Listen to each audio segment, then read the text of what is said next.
नाही, निवडणुका असतात, निवडणुकीमध्ये मागे पुढे चालत असतं. कोण काय आपल्या आपल्या परीने लोक तयारी करत असतात. शिवसेना तर त्या ठिकाणी माननीय उद्धव साहेबांच्या आदेशाने आणि नेतृत्वाखाली जबरदस्तपणे महाराष्ट्रात वातावरण तयार झालेलं आहे. आणि म्हणून उद्धव बाळासाहेब ठाकरे या आमच्या शिवसेनेच्या वतीने आम्ही सगळीकडे त्या ठिकाणी जोरदार तयारी आमची सुरू झालेली आहे.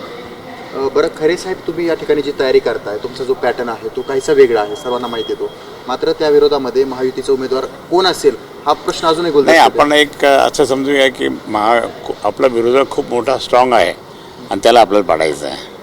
बरं, असं करूनच त्या ठिकाणी आपल्याला त्याला पाडायचं आणि आपण जिंकायचं, ही आमची भूमिका असते. मात्र उमेदवार न देण्यामध्ये असं वाटतं बऱ्याच दिवसांपासून की त्यांचा गोंधळ आणि संभ्रम हा काय आहे? संपूर्ण आपल्या इथंच नाही, संपूर्ण महाराष्ट्रात त्यांचा गोंधळ चालू आहे.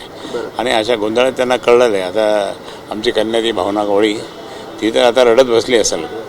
काय तुम्ही अजूनही पालकत्वाची वाट पाहताय? 95,000पेक्षा अधिकच्या कुटुंबाचे आयुष्य आनंदाने भरले आहे. आजच कॉल करा आणि मिळवा फर्टिलिटी ट्रीटमेंटवर सूट आणि सर्वांना द्या आनंदाची बातमी. मी म्हटलं तो कुठे जाऊ नको, ईडी लागली. ईडी लागली तर काढली का त्यांनी? नाही काढली. मग कशाला आपण बंडखोरी करायची? कमीत कमी एकनिष्ठतेचं हे तर राहिलं असतं ना. खरे साहेब, वंचितने आपला उमेदवार दिला, तुमच्यासाठी आनंदाची बाब? नाही, माझ्यासाठी आनंदाची बाब नाही. आपण कोणत्याही उमेदवारांना कमी लेखायचं नाही. आपण आपली तयारी जोरदारपणे करायची, बाकी काय नाही. मागच्या वेळेस हिंदू मताचं डिवायडेशन झालं म्हणून ते निवडून आले. आता मुस्लिम मताचं डिवायडेशन होईल म्हणून आपले चान्सेस जास्त आहेत. नाही, त्याचं असं म्हणता येत नाही. आपण कोण कधी काय हे होईल, परंतु मात्र ह्या शहरामध्ये, या जिल्ह्यामध्ये उद्धव बाळासाहेब ठाकरेंच्या एकनिष्ठतेचे जे उमेदवार आहेत त्यांनाच मतदान करायचं असं नागरिकांनी ठरवलेलं आहे. कारण आता इथे येणारे जे लोक असतील ते फक्त गद्दारीवाले असतील, ज्यांनी गद्दारी केली. आमच्या या संभाजीनगर जिल्ह्यामध्ये ज्यांनी गद्दारी केली त्या गद्दारांना त्या ठिकाणी कोणी स्थान देत नाही. तसं या वंचितच्या उमेदवारीबद्दल काही रणनीती नाही तुमची? नाही, रणनीती आता ते माननीय उद्धवजी ठरवतील ना, ते ठरवते. आम्ही कोण नाही.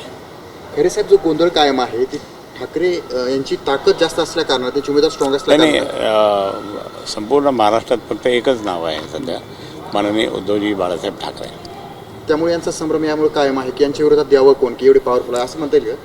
अहो, ते सगळे आपसात भांडणं करून त्या ठिकाणी डुबू लागले आणि डुबणार ते सगळे. आणि मग लोकांना कळलं, ह्या लोकांना, की आपण उगाच चूक केली. खरे साहेब, एक शेवटचा प्रश्न विचारला. याच्यामध्ये आता संदीपान भुमरे यांची उमेदवारी जवळपास निश्चित झालेली आहे, माहीत नाही मला. आणि ते प्रचार कार्यालयासाठी जागा सुद्धा शोधत शोधूया. आहेत. जवळपास निश्चित आहे की भुमरे तुमच्या विरोधात लढणार. असू दे ना, काही आपलं काही फरक नाही पडत. म्हणजे एकनिष्ठ मी गद्दार, ते गद्दाराविरुद्ध एकनिष्ठाचा फाईट असं जोरात होणार आहे. तुम्ही भुमरेंचं नाव पण नाही घेत आहे? नाही, मी नाही घेत. नाव कशाला घेत नाही? नाव घेत नाही का? विमानात बाजूला जरी बसले तर मी पाहत नाही करत, त्याने गद्दारी केलेली आहे.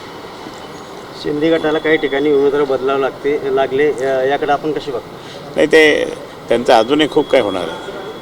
चला, उद्याचं चित्र काय असेल? उद्या काय दिसेल तुम्हाला? काय होऊ शकतं उद्या म्हणजे येणाऱ्या दिवसामध्ये? उद्याचं चित्र फक्त उद्धव बाळासाहेब ठाकरे आणि महाविकास आघाडी.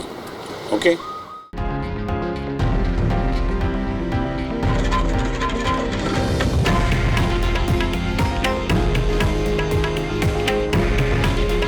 हे आहे देशातील नंबर 1 न्यूज नेटवर्क आणि आपण पाहत आहात TV9 मराठी. काळजी तुमची, हित महाराष्ट्राचं.